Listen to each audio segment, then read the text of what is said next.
Hello, everyone. Welcome. For those new to my channel, welcome. For those coming back, welcome back.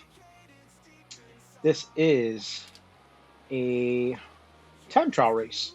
First one I've ever done on my own, and thought it'd be interesting. I usually, for Wednesdays, I treat it as go hard. Usually I do either some sort of climb, whether it's on my own or I do a hill climb race. This time I decided to do a TT since we did so much climbing yesterday. I was not prepared for it, at least as prepared as I thought it would be. And so here we go, about to roll out, or at least they're about to open the gate, so that way we can start rolling out little by little. And we're going out, I think, like maybe 10 seconds apart or something like that.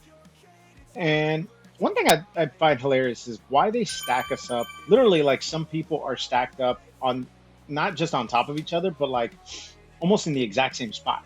Like you can see the two guys at the very front are literally, blending into each other. With all the other lanes open, with all the space that there is, they decide to put people literally right, in each other. And so here I am ready to kick out. I'm the guy that's, my jersey's flashing underneath, a few seconds left to kick off. I decide I'm going to go out as hard as I can. You see my watts cranking up those last few seconds. I'm going to go out as hard as I can of this group and see if I can basically hold myself a good gap. And then once I get my gap, get to um, get to a steady rhythm. My plan was to hold about 300 watts or so. I figured I could hold that, but and then as I was coming over this part of the hill, I was like, you know what? I don't know how much. I know there's only going to be like 50 meters of climbing, so I wasn't too worried about that. But I was like, you know what? I don't want to kill myself before I get to some of the other climbing, so let me just back her on down. Once I got over this hill, back her on down to about 270-ish. You can see I got has Zwift sauce working, but the bottom one that's just big numbers, partial numbers, was supposed to be the elevation. So I'll have to adjust that at some point. And for those of you who use sauce and decide they want to have it set up in OBS, there's a YouTube video I found that I will link in the video description, that he talks about how to set up sauce in a way that you're basically setting it up as a browser view inside of OBS. The one mistake I did, and the reason why I wasn't showing up before, was because I used my laptop's IP address instead of using something like the computer name, or um, if you're in the world of IT, you know what localhost is. Whether you use 127.0.0.1, the localhost IP, or you use the name localhost. So I changed it from the IP, from my specific IP to localhost, and that resolved the issue of getting it presented. But obviously, I forgot to switch that one setup. So here I go, passing this one person, and that was part of my goals. I'm gonna pick off as many people as I can. Um, Even though I'm in eighth place overall, it looks like this was a mixed group, um, because when I finished the race, in the I ended up finishing with a smaller group than what I originally thought was, because, like I said, they show 14 on the screen here, but not everybody here is in the same category, it seems. So just chugging along, trying to stay in that, upper 200s, low 300s, coming up over this climb. And as soon as I get to this part, I realize I am in trouble. I did not expect this climb. I don't like this climb. It is a long, draggy, torturous climb, that I feel like, I mean, it's not hard. It's surmountable. But the reason why I dropped my watts there to 100 something was because I was gonna, rest basically in between those two segments, get some rest, and then just see if I can hold mid 300s all the way up the climb. And as I'm starting to climb this, I notice that the guys in front of me are starting to get closer and closer. I'm looking at their I'm looking at, the distance in the little chart there where it shows how many seconds they are from me, and I'm seeing that they're getting closer and closer.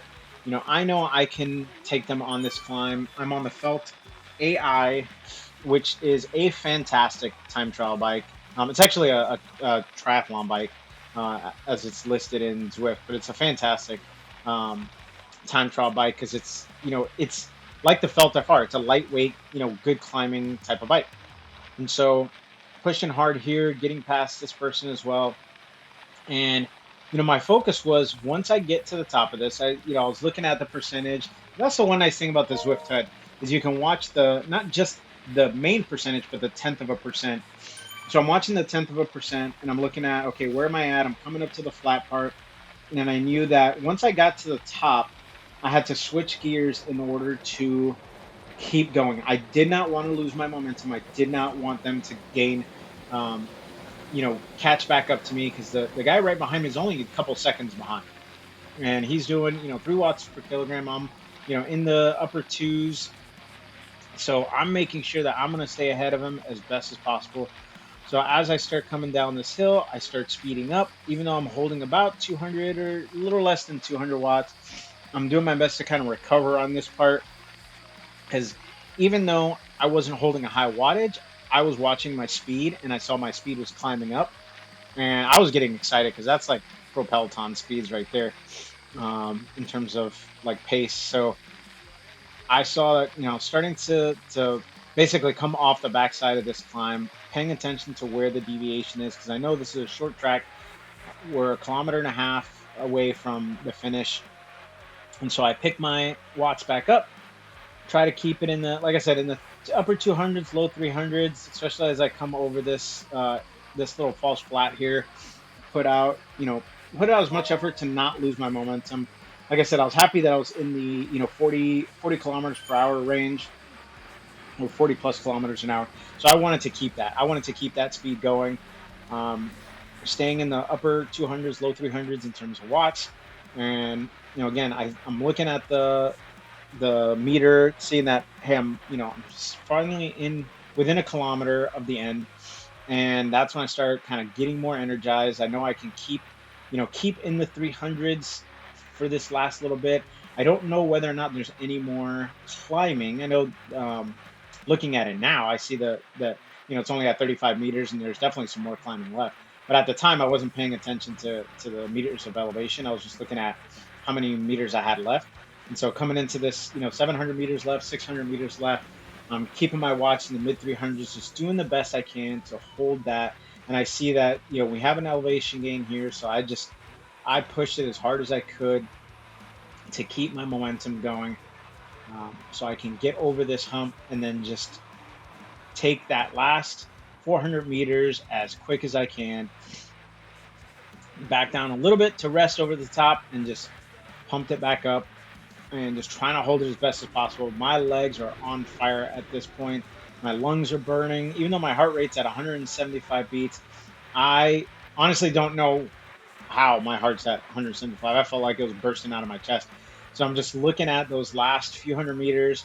I see that, the people behind me aren't going to catch up. And I took a second to pause and then finish off this last, 100 meters, 50 meters. And, here we are, done. Absolutely done. So I do want to point out that I did have my trainer difficulty at 100%, which is what I normally race at. Because again, I wanted to make sure that, I stay within what my um, typical experience is. When this came up, I first thought, I was like, man, I got first place. I was so excited. And then I look up again and I see I'm in third, which I was still happy with. I'm okay with that. I know I did good. I know I pushed harder than, I imagined. My Zwift score did end up going up a few points, about 7 points, thanks to this race. And, again, just a fantastic short race. So I hope you give this a try, and thanks again for watching.